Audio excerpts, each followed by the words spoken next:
Começa agora o programa 20 Minutos com Breno Altman.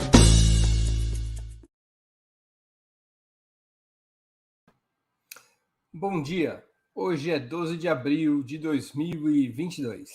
Está começando mais uma edição do programa 20 Minutos Análise. O tema: por que a extrema-direita cresce na Europa? A passagem de Marine Le Pen ao segundo turno das eleições francesas ocupa a primeira linha dos noticiários.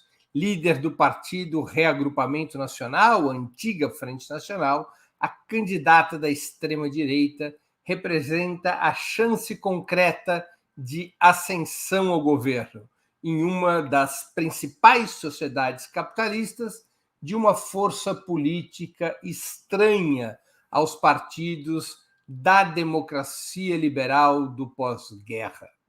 Le Pen representa o crescimento de uma corrente minoritária da política burguesa desde a derrota do nazifascismo nos campos de batalha em 1945.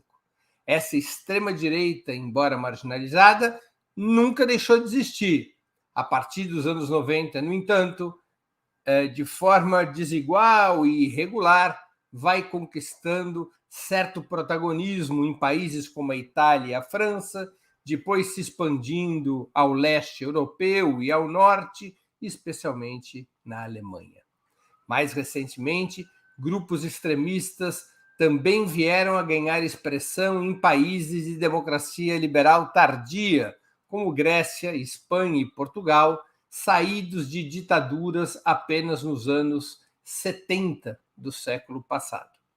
Essa expansão da ultradireita viria a ocorrer, em termos históricos, depois do colapso da União Soviética, em 1991, quando o neoliberalismo passa a ter mãos livres para avançar sobre direitos e salários das classes trabalhadoras nos países capitalistas centrais, especialmente na Europa. O nazifascismo, como muitos identificam esse heterogêneo condomínio de direita, se aproximaria do palco principal da política, portanto, quando o socialismo abandonava a cena e desapareciam como alternativas viáveis de poder os partidos da esquerda anticapitalista.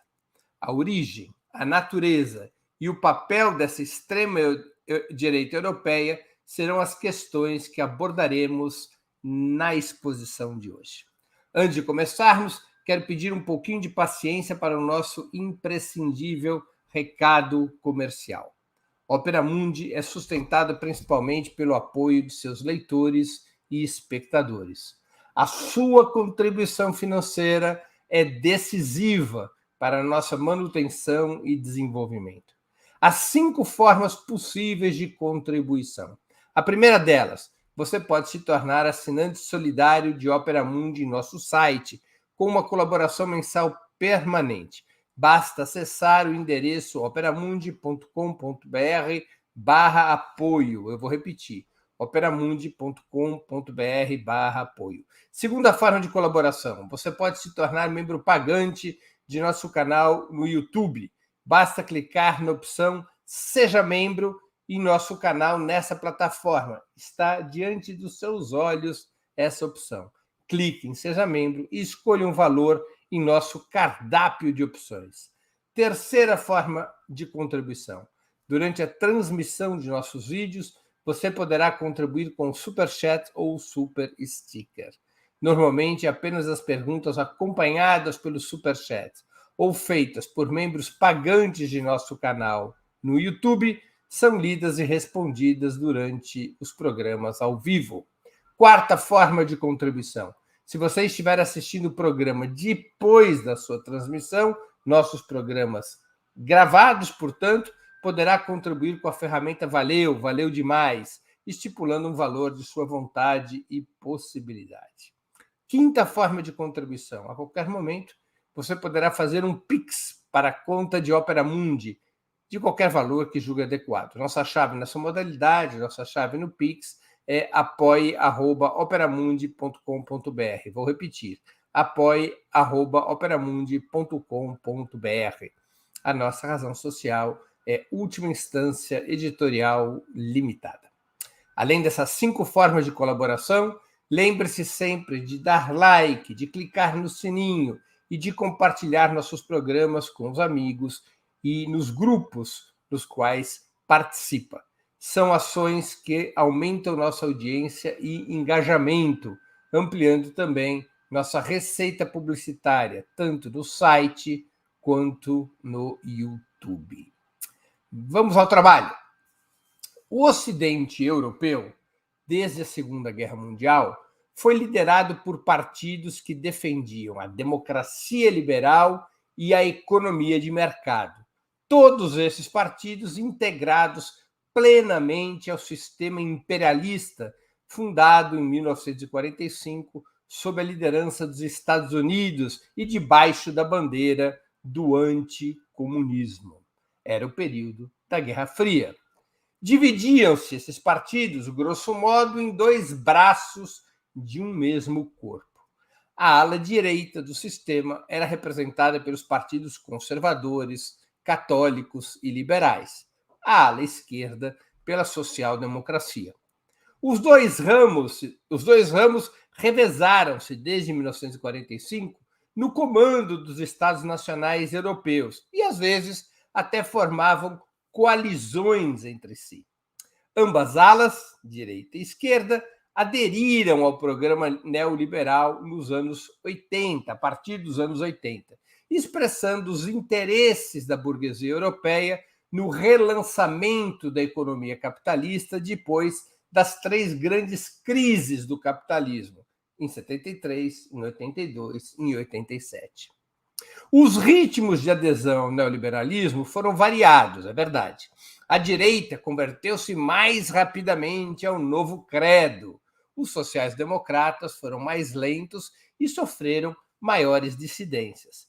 Pode-se detectar também algumas diferenças programáticas secundárias, com os conservadores mais ansiosos por libertar o capitalismo de qualquer amarra e parte da social-democracia, por outro lado, reivindicando algumas proteções às classes trabalhadoras, ao meio ambiente e aos direitos humanos.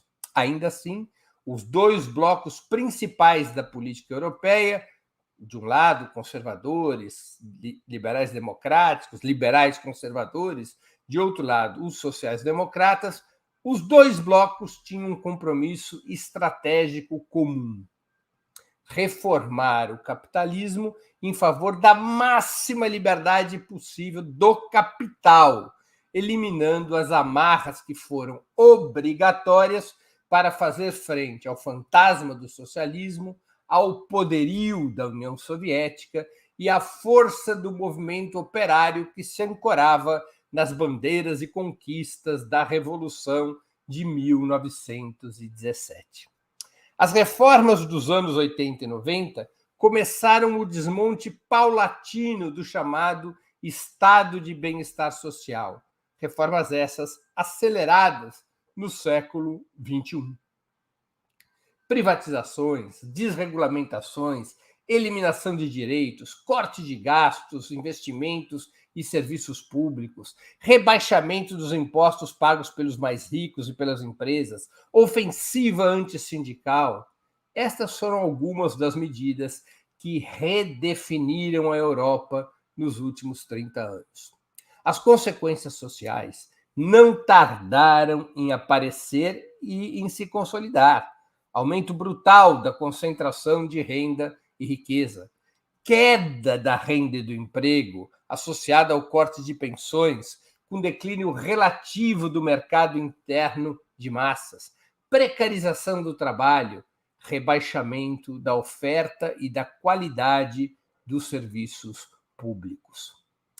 Pela primeira vez desde 1945, a partir dos anos 90, e mais notadamente já no século XXI, a roda da prosperidade deixava de girar. Os filhos das classes trabalhadoras não viveriam melhor do que seus pais. Ao contrário, as gerações seguintes teriam sempre uma vida pior do que a de seus ancestrais imediatos, ao contrário do que vinha acontecendo no pós-guerra. A taxa de lucro das grandes corporações se recuperava às custas do aumento na taxa de exploração e marginalização dos que viviam e vivem de seu próprio trabalho. Mesmo que os países europeus, em sua grande maioria, passassem a exibir percentuais raquíticos de evolução econômica, exprimidos por uma notável desindustrialização, os balanços dos monopólios tinham números cada vez mais gordos, alimentados também pela facilidade de exportação dos capitais europeus para o leste, onde o capitalismo fora restaurado a partir dos anos 90, e para outras nações periféricas. Esses capitais europeus sempre estavam em busca, e sempre estão em busca, de custos menores e não são detidos por qualquer tipo de barreira estatal à sua imigração. O fato é que, na Europa, a vida dos trabalhadores piorou muito, incluindo setores assalariados das camadas médias. Os partidos burgueses jamais poderiam ter permitido essa situação antes de 1991. Uma situação como esta dos últimos 30 anos poderia representar a emergência de uma situação revolucionária, com o fortalecimento incontrolável dos partidos comunistas, da esquerda anticapitalista, do movimento operário e popular, dos sindicatos. Mas, defenestrado o perigo vermelho, esses partidos sentiram-se à vontade para pintar e bordar com políticas pró-mercado, acreditando que esse caminho levaria a um novo ciclo de desenvolvimento, impulsionado pelos investimentos privados. Menores salários, menores direitos, menores impostos, mais privatizações, mais desregulamentação, igual a maior taxa de lucro, mais capital acumulado, maior interesse do capital em investir na economia. Esse era o ciclo pensado pelo neoliberalismo. Como hoje se sabe, nada disso aconteceu.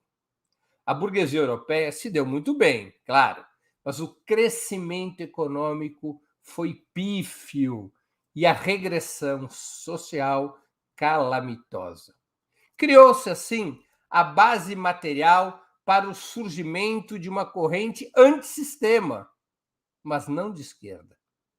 De forma semelhante à ascensão do fascismo italiano nos anos 20 do século passado, foram ganhando musculatura grupos que mesclavam a representação dos mais desfavorecidos com os interesses de frações burguesas que sofriam perdas frente à chamada globalização. Essas organizações, esses grupos, ainda que relativamente adeptos do neoliberalismo, nunca tiveram uma visão crítica do neoliberalismo, essas organizações de extrema-direita, no entanto, elas avançaram para um forte discurso nacionalista e protecionista.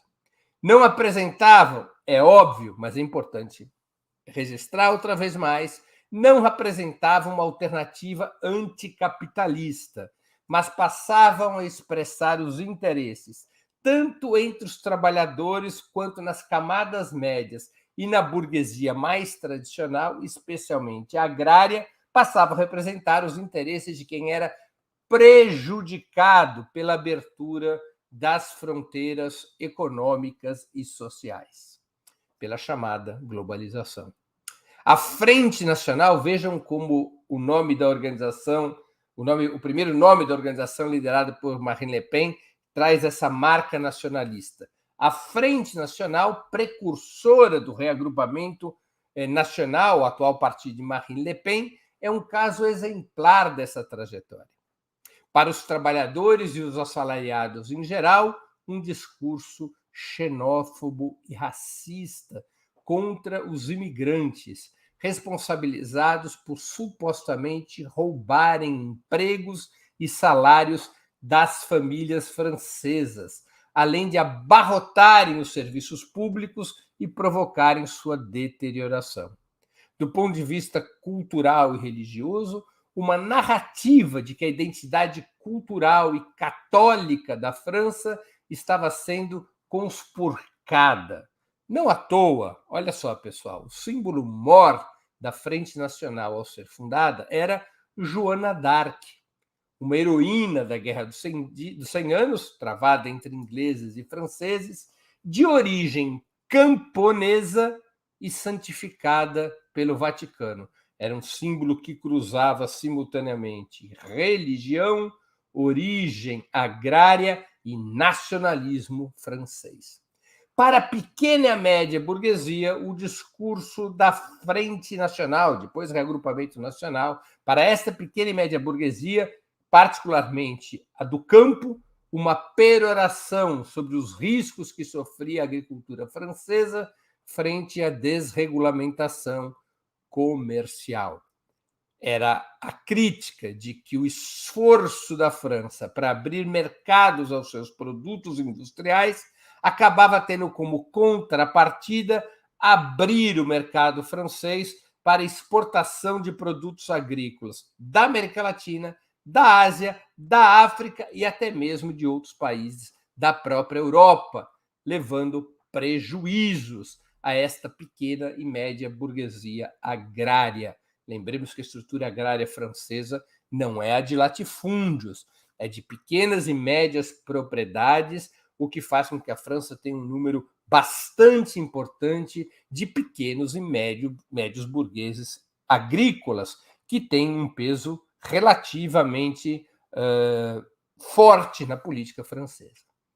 Tradicionalista, conservadora e fundamentalista, montada no cavalo do nacionalismo e da xenofobia, essa extrema-direita não nasceu na Europa nos salões da alta burguesia, mas na fusão entre o ressentimento de setores das classes trabalhadoras e o temor pela sobrevivência dos pequenos burgueses. Nasceu nos andares de baixo, é fato, mas veio subindo. A grande burguesia, em geral, continuava preferindo partidos limpinhos e bem cheirosos, aqueles partidos que iam do liberalismo democrático à social-democracia. Mas essa grande burguesia também começou a temer o risco de perder o controle do Estado a qualquer momento para aquela ala, a extrema-direita, que poderia desnudar a democracia liberal, demonstrar o seu real caráter de classe e deteriorar os termos da hegemonia do pós-guerra.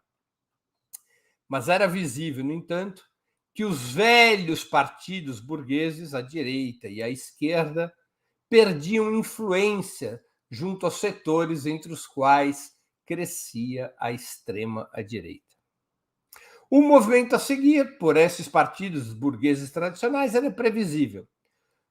Com o sistema político já em crise e desagregação, decorrência da desidratação social das legendas tradicionais após 2 ou 3 décadas de neoliberalismo, o comando emitido pelas agências políticas do capital foi de deslocamento à direita de todo o sistema, absorvendo determinadas pautas dos grupos extremistas, como a xenofobia e o protecionismo.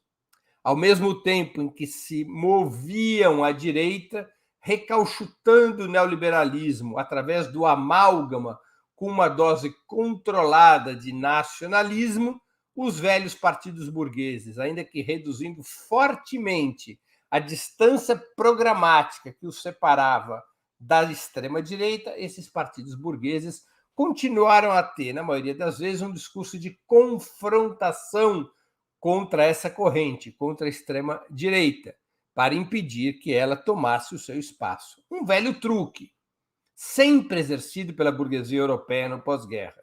Exacerbar as piores características dos grupos extremistas e o perigo de que esses grupos extremistas pudessem chegar ao governo para amedrontar e pressionar os eleitores mais à esquerda, de tal forma que, pela lógica do mal menor, esses eleitores mais à esquerda aceitassem se colocar a serviço das correntes liberais e conservadoras em nome do combate ao fascismo. Na medida em que a extrema-direita via sua influência crescer, inclusive junto às classes dominantes, também a extrema-direita começava, particularmente na França, a fazer um movimento inversamente proporcional, mas na prática na mesma direção, com objetivos inversamente proporcionais, que faziam os partidos burgueses. A extrema-direita também foi se deslocando ao centro para facilitar a atração de eleitores dos partidos liberais e sociais-democratas, além de melhorar sua chance de receber a bênção dos grandes capitalistas. Novamente, Marine Le Pen é uma prova escancarada dessa operação, moderando relativamente seu discurso e se comprometendo com a preservação da democracia liberal. O impulso original da Frente Nacional, nome antigo do Reagrupamento Nacional, esse impulso original foi antissistema, até se consolidar nos andares de baixo da sociedade francesa. Depois, começou a se aproximar dos liberais, em movimento simétrico ao que os liberais faziam em relação ao neofascismo. Se esses desejavam impedir a sangria de popularidade no rumo da extrema-direita, esse era o objetivo dos velhos partidos burgueses, o objetivo de Le Pen era ter um certificado de moderação, uma espécie de carta ao povo francês, para reduzir a extraordinária resistência ao seu partido, percebido por amplas fatias da sociedade francesa como neofascista. Embora as diferenças programáticas entre o neofascismo francês e os partidos tradicionais, essas diferenças tenham se reduzido substancialmente, como de resto em vários outros países europeus. Claro que o exemplo francês tem suas peculiaridades. Nem todos os grupos de extrema-direita na Europa operaram a mesma trajetória de Le Pen. Muitos desses grupos e correntes etiquetados como neofascistas preferem acumular forças através da radicalização de suas posições, esticando a corda da narrativa antissistema.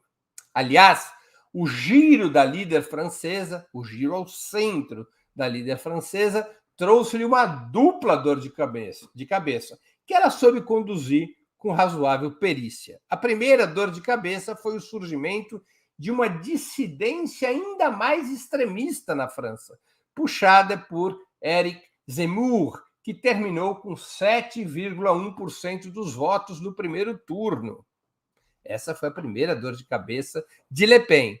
Mas, embora Zemmour tenha tirado votos de Marine Le Pen no primeiro turno, ajudou Le Pen a criar uma impressão na sociedade de que ela era uma alternativa moderada, se comparado com um novo competidor de extrema-direita. A segunda dor de cabeça foi o avanço de Jean-Luc Mélenchon, um dos raríssimos expoentes antissistema da esquerda europeia, sobre a base eleitoral de trabalhadores e assalariados da própria Le Pen, quase lhe tirando da segunda volta. Mélenchon teve por pouco para superar a própria Le Pen, porque Mélenchon e Le Pen disputavam a mesma base social, a massa de trabalhadores e dos pobres da cidade e do campo da França. Mas não é apenas na França que podemos registrar o fenômeno de crescimento da extrema-direita. A extrema-direita hoje governa países como a Hungria e a Polônia, além de apresentar um crescimento importante na Espanha e Portugal, mantendo musculatura na Alemanha e mais ainda na Itália. Sem maiores dúvidas, faz sentido afirmar que se trata de um processo continental, ainda que as características da extrema-direita na Europa e nos Estados Unidos sejam bastante diferentes das características da extrema-direita em países como o Brasil. A extrema-direita europeia e norte-americana é profundamente nacionalista, como eu tentei explicar. A extrema-direita no Brasil e em outros países periféricos, ela é entreguista, ela propõe colocar os seus países como vagões em um trem cuja locomotiva são os Estados Unidos. A origem material de todos esses grupos, origem material, histórica, desses grupos de extrema-direita na Europa, é semelhante em todos os países nas quais o fenômeno que eu busquei descrever ganhou expressão. A deterioração social após 30 anos de neoliberalismo, com o repasse de um fardo insuportável a setores das classes trabalhadoras, dos setores médios e até de frações subalternas da burguesia. Essa é a base material na qual surge a extrema-direita. É uma base material semelhante a que no passado usufruiu a esquerda anticapitalista, a deterioração social. O principal elemento político desses grupos de extrema-direita é comum às experiências citadas. Diante da inexistência de uma esquerda anticapitalista de massas, a extrema-direita teve e tem a pista livre para capitalizar o sentimento antissistema e a crise dos partidos burgueses tradicionais, dos conservadores aos sociais-democratas. A natureza desses grupos de extrema-direita apresenta igualmente destacadas similitudes. Sua resposta ao neoliberalismo está no nacionalismo, na xenofobia e no conservadorismo religioso, além de mensagens antidemocráticas. A extrema-direita não é contra o neoliberalismo, mas propõe uma reforma nacionalista neste modelo de desenvolvimento econômico, com fortes tinturas protecionistas e xenófobas, recorrendo para a mobilização da sua base social, tanto a elementos de racismo quanto a elementos de conservadorismo religioso, além de mensagens antidemocráticas que a todo tempo buscam acusar o atual sistema político democrático liberal, que buscam acusar os grandes partidos, os tradicionais partidos da burguesia, como os responsáveis pela situação em que as classes trabalhadoras chegaram na Europa. Uma pergunta interessante tem que ser respondida sobre a natureza da extrema-direita europeia. Esses grupos são propriamente fascistas? É uma pergunta interessante. Certamente, muito da sua cultura política tem a ver com o fascismo, em especial a xenofobia e o racismo. Mas será que cumprem a mesma função histórica? Se colocarmos de lado a justificada rejeição a esses grupos, o que nos legitima a chamá-los dos piores nomes possíveis, e um dos piores nomes possíveis é fascismo, creio que há muitas dúvidas, deve haver muitas dúvidas a respeito dessa classificação, o que me faz preferir o conceito de neofascismo, uma espécie de guarda-chuva para múltiplos processos que apenas remotamente têm a ver com o fascismo e com o nazismo. Lembremos que o fascismo e o nazismo claramente propunham a mudança do regime político, a ruptura com a democracia liberal e a construção de um Estado corporativo que eliminasse à força todos os espaços da luta de classes, na definição clássica de Georg Dimitrov, Togliatti e outros dirigentes comunistas, o fascismo, o nazismo, o nazifascismo, não era outra coisa que não a ditadura aberta e terrorista do grande capital financeiro. Portanto, um regime político ditatorial aberto e escancarado, com essas características corporativas às quais eu me referi, que buscava, no interior do Estado, eliminar todos os instrumentos da luta de classe a partir de uma repressão brutal contra os partidos e sindicatos. À exceção de alguns grupos do leste europeu, entre os quais, ironicamente, se destaca a extrema-direita ucraniana, protagonista no golpe de Estado de 2014, nenhum dos partidos neofascistas mais relevantes tem como programa enterrar a democracia liberal, ainda que proponham reformá-la para concentrar o máximo de poder que conseguirem, impondo a todas as classes e partidos a saída bonapartista que representam, buscando a reorganização de cada capitalismo nacional fora da globalização. Portanto, esses grupos de extrema-direita, ao contrário do fascismo e do nazismo, não apresentam, ao menos por hora, não apresentam como objetivo a mudança do regime político. Eles testam os limites da democracia liberal. São antissistemas no sentido de denunciar como funciona a democracia liberal e os interesses a que servem, tentando com isso conquistar uma base social junto à classe trabalhadora e à pequena burguesia. Mas não é explícito no programa desses grupos uma mudança do regime político. Isso é uma diferença importante com o nazifascismo. Aliás, o nazifascismo ia bem além do nacionalismo protecionista, em particular no caso da Alemanha de Hitler. O nacionalismo nazi-fascista era um projeto de expansão imperialista, atrelado a uma estratégia militar própria e ao recurso à guerra para redefinir fronteiras. O nacionalismo da maioria desses grupos atuais de extrema-direita, por sua vez, ele se dobra à hegemonia dos Estados Unidos sobre o sistema imperialista, sem maiores ambições geopolíticas. É um nacionalismo de proteção, não um nacionalismo que antecipe ou desenhe uma estratégia imperialista. Basta ver a acomodação desses agrupamentos, no final das contas, às sanções contra a Rússia, à defesa do governo de Kiev e ao funcionamento da OTAN na crise durante esse conflito ucraniano.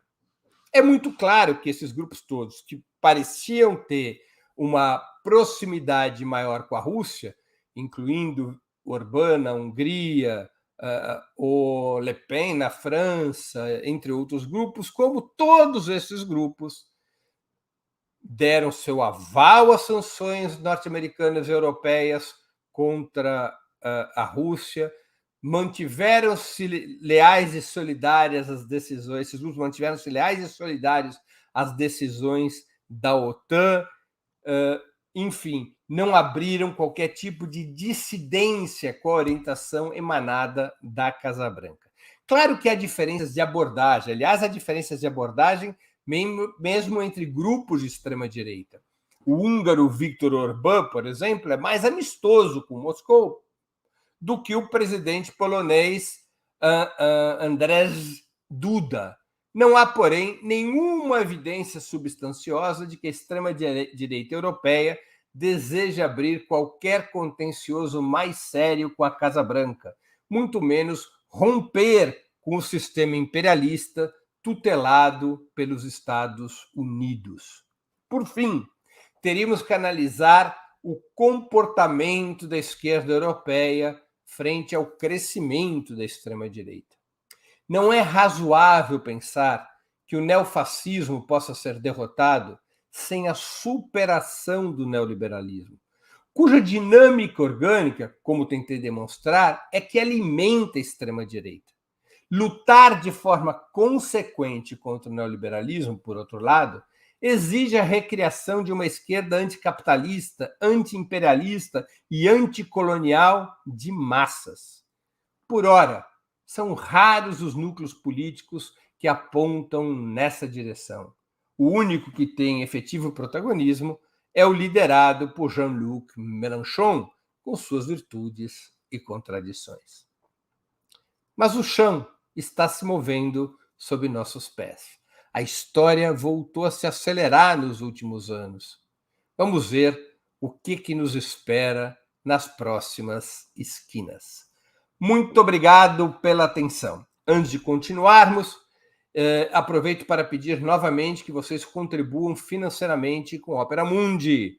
Lembrem-se, há 5 formas de fazê-lo. A primeira é a assinatura solidária em nosso site, operamundi.com.br/apoio. Vou repetir, operamundi.com.br/apoio. A segunda é se tornando membro pagante de nosso canal no YouTube. A terceira é contribuindo agora mesmo com o Super Chat ou o Super Sticker. A quarta é o valeu demais, que funciona como Super Chat, mas quando você estiver assistindo nossos vídeos gravados. A quinta é através do Pix. Nossa chave é apoie@operamundi.com.br. Vou repetir, apoie@operamundi.com.br é nossa chave no Pix. Nossa razão social é Última Instância Editorial Limitada.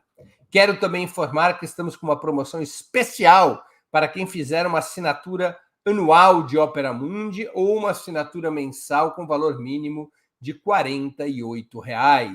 Os novos assinantes receberão um dos famosos e charmosos bonés do Movimento dos Trabalhadores Sem Terra, o MST. A gente está comprando o boné diretamente do movimento, ou seja, é um boné legítimo do MST. Assinatura solidária para poder obter esse brinde, para obter o boné do MST, pode ser feita no endereço operamundi.com.br/apoio. Repito, operamundi.com.br/apoio. Eu queria, antes de passar as perguntas, também indicar a vocês que leiam a cobertura de Opera Mundi sobre as eleições francesas. Vocês podem ir no nosso site, operamundi.com.br. Lá tem uma ampla cobertura das eleições, com os gráficos das votações região por região, com análises, com o perfil dos candidatos, dos debates entre as forças de direita e as forças de esquerda, enfim, uma ampla cobertura sobre o processo eleitoral francês, muito importante na discussão de hoje sobre a extrema europeia, você pode encontrar no site de Opera Mundi. A nossa redação fez um trabalho de muita qualidade, com muita preocupação com os dados para oferecer a todos os nossos leitores e espectadores. Vamos então às perguntas. O Wilton Santos, que contribuiu com o Superchat, ele pergunta: os jovens votam em peso na esquerda, mas os mais velhos é que decidem. O aumento da população idosa na Europa tem a ver com a guinada à direita? Wilton, em certa medida a resposta é sim, mas eu não acho que seja um fator preponderante, porque nós podemos ver no perfil do eleitorado de extrema-direita um predomínio de jovens. Há muitos jovens da classe trabalhadora que votam na extrema-direita, que estão rebelados contra o que representa o neoliberalismo, que estão em confronto com o que representam esses 30 anos de desmonte do estado de bem-estar, que nunca viveram, na verdade, nesse estado de bem-estar, porque já nasceram durante o seu desmonte. Tanto a extrema-direita atrai eleitores jovens, quanto Mélenchon, até porque a extrema-direita e Mélenchon, em grande medida, disputam uma base social semelhante. O voto dos mais velhos ele tende a se dirigir aos partidos burgueses tradicionais, aos partidos burgueses mais conservadores e tradicionais, como no caso da França, votar no Macron, ou votar em outras legendas e candidatos que representam o conservadorismo, o neoliberalismo. A extrema-direita se alimenta do voto jovem, tal como, no caso específico francês, o Mélenchon. O Francisco Cisney, que também contribui com o Superchat, ele pergunta: Le Pen é menos nociva, pois é mais tosca? Olha, Francisco, eu diria o seguinte, eu não sei se ela é menos ou mais nociva, também não sei se ela é mais tosca do que o Macron. Eles se aproximaram muito, a distância hoje entre Macron e Le Pen é bem menor do que em 2017, e mesmo em 2017 já era uma distância pequena. Em termos de política econômica, que no final das contas é o que mais importa, eles possuem muita identidade. Veja que um dos itens defendidos por Marine Le Pen em termos de política econômica é aumentar a idade mínima para aposentadoria, de 62 para 65 anos. Isso faz parte da família de reformas liberais propostos pelo Macron, né? O que difere a Marine Le Pen do Macron é o nacionalismo. É a adoção de medidas protecionistas que vão desde medidas de potencial racismo, que são medidas anti-imigrantes, embora Marine Le Pen tenha moderado muito seu discurso a esse respeito, a medidas de proteção da economia europeia, por exemplo, estabelecendo uma série de rigores meioambientais para a importação de produtos agrícolas de países que são considerados como inimigos do meio ambiente, como é o caso do Brasil. A Marine Le Pen é uma super ecologista, entre muitas aspas, hoje, como o Macron. Né? O Macron ele veio se deslocando para um programa semelhante ao da Marine Le Pen, exatamente porque estava perdendo a base social nas classes trabalhadoras e nas camadas médias. Vocês estão lembrados daquela rebelião dos coletes amarelos? Isso foi um sinal de alerta para o Macron. Isso significou, na prática, uma ruptura da pequena burguesia francesa, particularmente a pequena burguesia do interior, contra o macronismo. E essa pequena burguesia campestre, interiorana, ela começou a ser conquistada pela extrema-direita. E o Mélenchon fez um movimento para disputar essa pequena burguesia interiorana, com um relativo sucesso. O Mélenchon teve uma votação superior agora do que teve em 17, embora novamente tenha ficado fora do segundo turno. Né? Eu não sei, do ponto de vista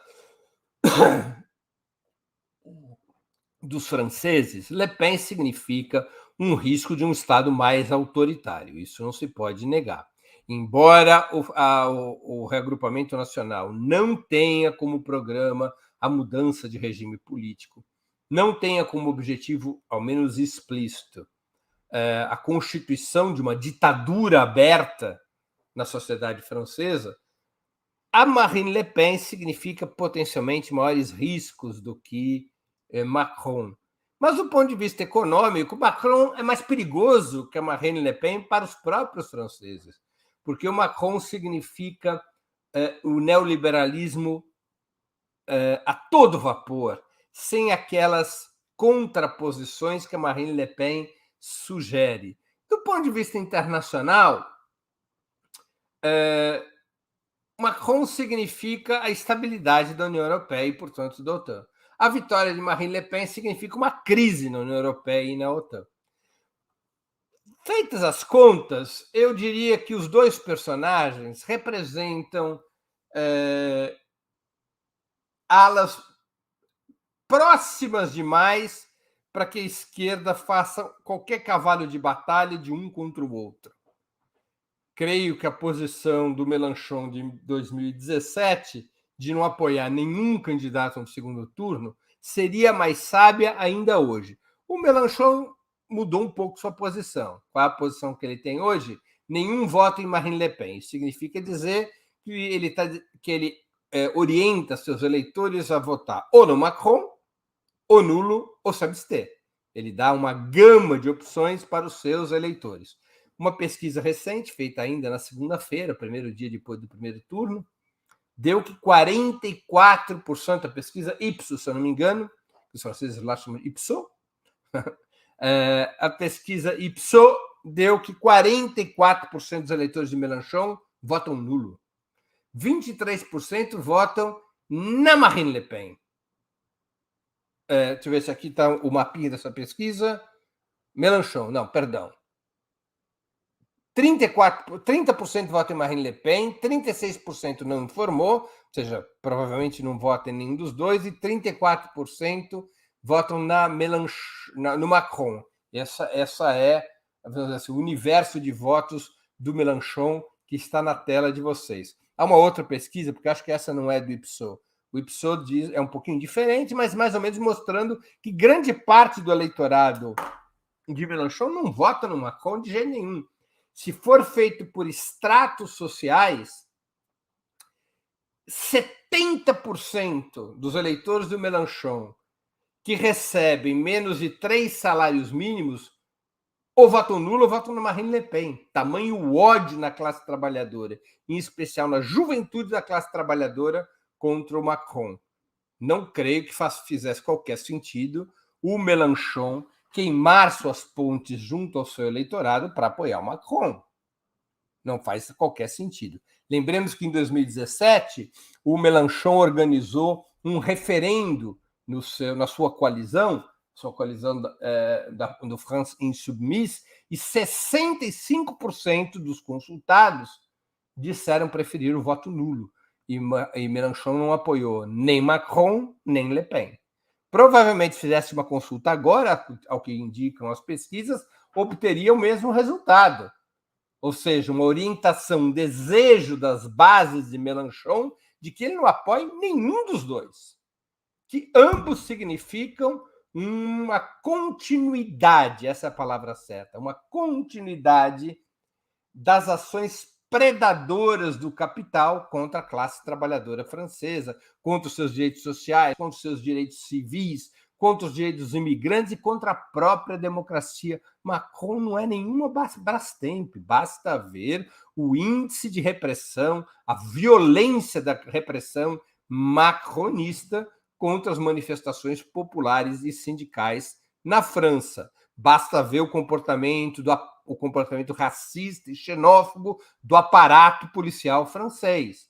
Macron não é um democrata contra a neofascista Le Pen. Macron e Le Pen poderíamos dizer que são quase farinha do mesmo saco. E por isso não vale a pena, penso eu, para a esquerda francesa, aqui falo de Jean-Luc Mélenchon e seus seguidores, não me parece que vale a pena para a esquerda francesa comprometer a sua identidade, comprometer sua relação com o eleitorado, apoiando alguém como Macron, que não representa lá muita diferença em relação a Le Pen. O Cadu Lacerda pergunta, ele também contribuiu com o Superchat. O Cadu sempre contribui, eu quero fazer um agradecimento especial ao Cadu. Ele é um dos mais frequentes espectadores e contribuintes do nosso sistema. Pergunta o Cadu, por que os jovens que em 68 estavam na esquerda, em 68 viraram para a direita em nossos tempos? Onde falhou sua formação? Olha, Cadu, eu não sei se é um problema de formação. Eu acho que tem vários problemas que confluem, né, para explicar isso. Primeiro, temos que nos lembrar que em 68 nós estávamos no ápice daquilo que acabaria por ser a última onda revolucionária do século XX, que se concluiria nos anos 70, com a Revolução dos Cravos em Portugal, com a vitória do Vietnã sobre os Estados Unidos e a reunificação do país em 75, com a derrubada da ditadura dos coronéis na Grécia, com o fim da ditadura na Espanha, com a Revolução Islâmica no Irã em 79, com a Revolução Nicaragüense de 79. Então, era um período revolucionário entre a Revolução Cubana, de 59, até a Revolução Nicaragüense de 79, um longo período revolucionário. E havia uma onda curta, que foram os 10 anos entre 68 e 79, que foi de avanço revolucionário. Isso fazia com que a ideia de mudar o mundo a partir de uma perspectiva anticapitalista, antiimperialista, fosse, naquela época, muito forte. Temos que levar em conta que, a partir de meados dos anos 80, em particular depois dos anos 90, nós passamos a viver uma era de contra-revolução. A ideia de socialismo foi massacrada. As forças liberais, burguesas, pró-capitalismo, ganharam hegemonia até mesmo na esquerda. Quantos não foram os partidos comunistas que se dissolveram ou que se passaram de malas e bagagens para o outro lado, a começar pelo maior partido comunista do Ocidente, que era o Partido Comunista Italiano. O Partido Comunista Italiano primeiro passou a chamar Democratas de Esquerda, depois Democratas, agora se chama Partido Democrata, e quando muito é uma cópia mal feita do Partido Democrata dos Estados Unidos, pulou para o outro lado. Né? Então, isso se reflete nas pessoas. A passagem de uma época revolucionária, como era 68, para uma época contra-revolucionária que nós vivemos a partir de 91. Nós ainda estamos numa época contra-revolucionária, mas podemos estar vivendo já uma transição para uma outra época, em função do declínio do sistema imperialista liderado pelos Estados Unidos. Isso pode levar a novos ventos em tempos futuros, mais próximos, Cadu. Pelo menos essa é a minha percepção. Vamos aqui ver se temos mais alguma mensagem que seja de membros pagantes do nosso canal ou que tenham contribuído com o Superchat. Há várias contribuições em Super Sticker sendo feitas. Eu quero agradecer a quem está fazendo. A Elizabeth Rosa, que contribuiu com R$10, ao Júlio César, ao Selmo. Muito obrigado por essas contribuições, elas são muito importantes para nós. Cada um que vira membro pagante do nosso canal no YouTube, cada um que contribui com o Superchat, o Super Sticker, cada um que faz uma assinatura solidária, são contribuições fundamentais para o jornalismo de Opera Mundi. Deixa eu aqui ver se temos mais alguma questão, a gente já está se aproximando do final do programa. O Rui Abreu pergunta: embora Le Pen tenha uma agenda populista de direita, parece ter cedido na questão da saída da OTAN. Terá sentido necessidade de alinhamento com o Império para ser aceita pela burguesia francesa? Rui, eu não tenho nenhuma dúvida disso. A Marine Le Pen já está fazendo seu aggiornamento, como dizem os italianos, ou seja, ela já está transitando de uma posição de extrema-direita, depois de consolidar sua base social, para uma posição na qual ela possa ocupar o vácuo deixado pela crise dos partidos burgueses tradicionais. O PS virou pó e os velhos partidos da direita francesa, seja o gaullismo, seja a direita republicana, esses partidos também estão desmilinguidos. E a Marine Le Pen vai tratando de moderar o seu discurso para dialogar com o eleitorado tradicional desses partidos. E ela vai assumindo com a burguesia francesa e europeia compromissos no âmbito da União Europeia e no âmbito da OTAN. Como eu disse, o nacionalismo da extrema-direita atual não é do tipo nazi-fascista, não é uma identidade precursora de uma estratégia imperialista. É um nacionalismo protecionista que se subordina voluntariamente à hegemonia dos Estados Unidos sobre o sistema imperialista mundial. Uma outra pergunta é Davi Vilela. Davi Vilela, a esquerda carece de novas teorias? Vejo alguns partidos de esquerda defendendo um modelo similar ao antigo estado de bem-estar social. Olha, Davi, há uma crise. A vitória da contra-revolução com o fim da União Soviética levou a esquerda a uma brutal crise da qual ela não saiu. Ela é uma crise de votos, é uma crise teórica, é uma crise política, é uma crise ideológica. A esquerda europeia foi dizimada, literalmente dizimada, o que não aconteceu com a esquerda latino-americana. Mas a esquerda europeia foi dizimada. O que é a esquerda europeia hoje? A gente pode chamar a social-democracia de esquerda? Devolvo a pergunta. Eu creio que não. A social-democracia é um partido burguês, uma corrente reformista burguesa. É a ala esquerda do bloco do neoliberalismo. Ela não é um partido de esquerda. Sob quaisquer caracterizações, ela não é um partido de esquerda. Uma ou outra exceção a gente pode localizar, mas majoritariamente a social-democracia ela está do outro lado do balcão. Os antigos partidos comunistas, com raríssimas exceções, o Partido Comunista Português, o Partido Comunista Grego, vai lá, o Partido Comunista Francês, eles ou foram dissolvidos ou se transformaram em pequenos grupos de propagandistas sem qualquer peso político real. E há um problema, você tem razão, há um problema teórico, ou seja, de compreender, de formular uma estratégia anticapitalista para tempos não revolucionários. Olha só a contradição. seja, não está ao alcance da vista uma possibilidade revolucionária clássica de uma insurreição das classes trabalhadoras que põe abaixo o Estado burguês na Europa, como aconteceu na Revolução Russa de 17. Isso não está ao alcance dos olhos, essa perspectiva não está posta. Então, pior ainda se vive uma situação contra-revolucionária fortíssima, originária da implantação do neoliberalismo e do colapso da União Soviética. Como construir uma estratégia revolucionária em tempos contra-revolucionários? É um desafio teórico enorme. O Jean-Luc Mélenchon, ele partilha, eu vou até sugerir a vocês que leiam livros desses dois autores, ele partilha um pouco as teorias de Ernest Laclau e Chantal Mouffe, que elaboraram um livretinho sobre o populismo de esquerda.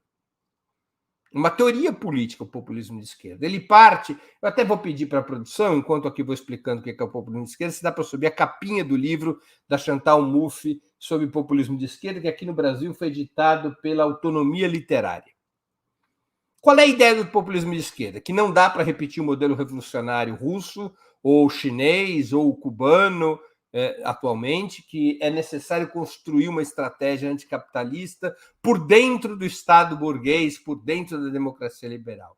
Não com a lógica da social-democracia, que abdicou da hegemonia das classes trabalhadoras, da luta por hegemonia das classes trabalhadoras e do programa socialista, não com a lógica da social-democracia, mas com uma lógica revolucionária, de por dentro do Estado criar um movimento potente, radical, que vai ampliando a participação popular e, ao ampliar a participação popular, seja capaz de ir conquistando hegemonia dentro do próprio Estado demarcado pela democracia liberal. Hegemonia sobre o poder executivo, sobre o legislativo, sobre o poder judiciário, sobre as forças armadas. Não é à toa que a inspiração de Jean-Luc Mélenchon, no seu início, chamava-se Hugo Chávez Frías. Era a experiência venezuelana, sempre referida pela Chantal Mouffe, essa autora, junto com Ernest Laclau, da teoria sobre o populismo de esquerda. Então,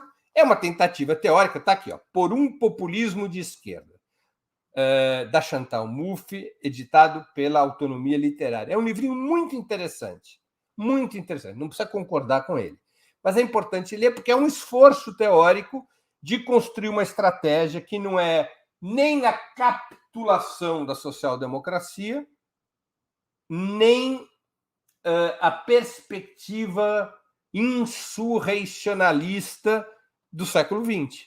É a tentativa de construir uma estratégia de um populismo revolucionário por dentro do Estado, que associe participação popular, luta de massas, com a disputa pelas instituições. Algo bem semelhante ao chavismo.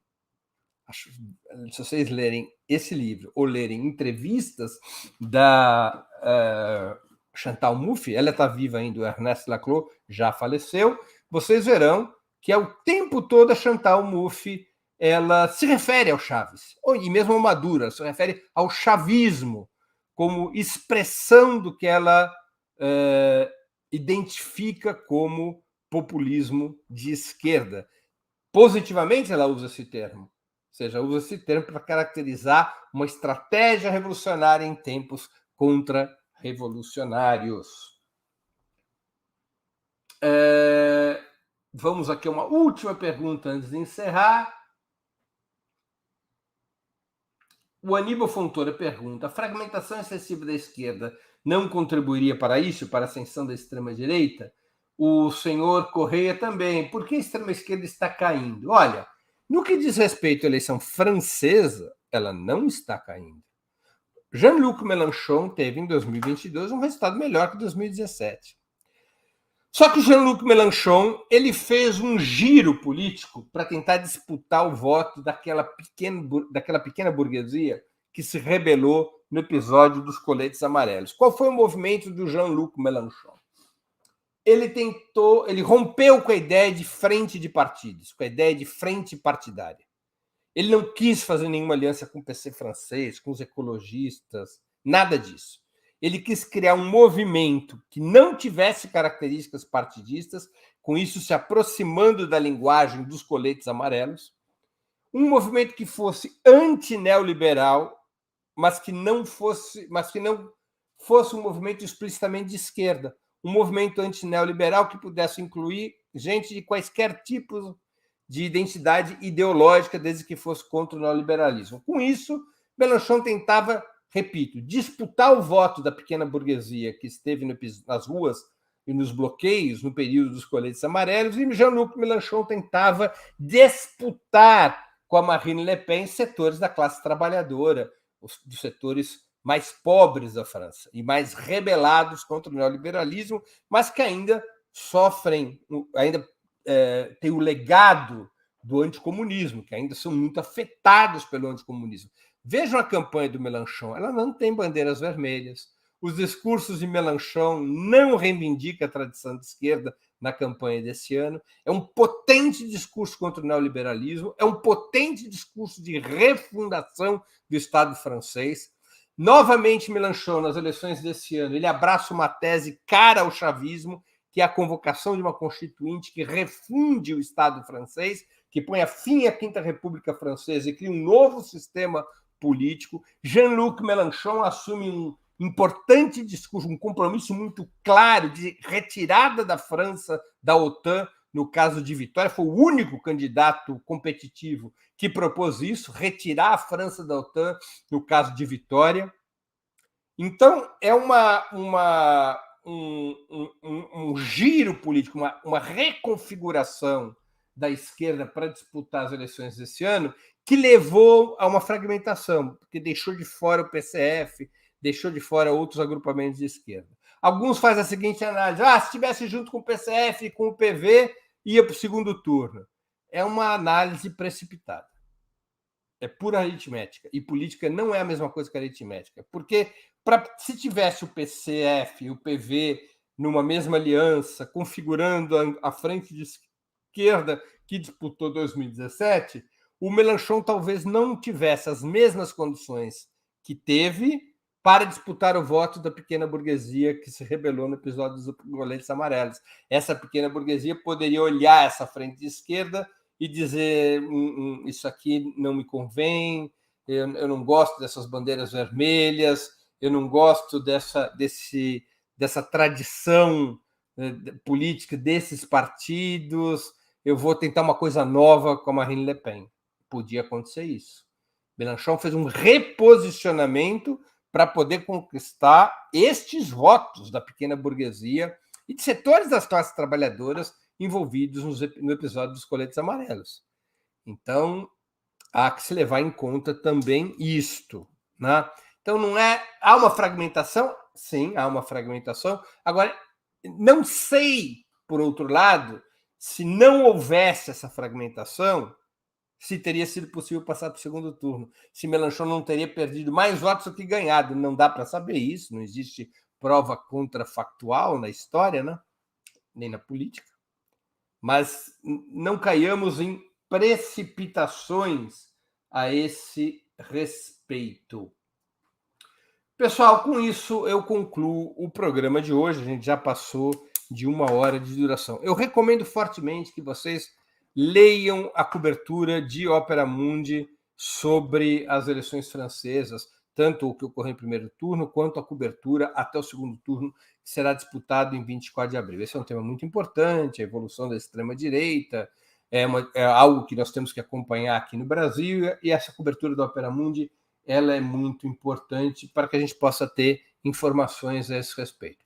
Enfim, para encerrar, eu queria agradecer a audiência de hoje, especialmente quero agradecer a quem contribuiu financeiramente com a Opera Mundi, fazendo uma assinatura solidária, mandando um Pix, tornando-se membro pagante de nosso canal no YouTube, contribuindo com Super Chat ou Super Sticker, ou quem for assistir esse vídeo depois, vier a contribuir através do Valeu Demais, que é o nome da opção que o YouTube dá para contribuições quando o programa já foi transmitido.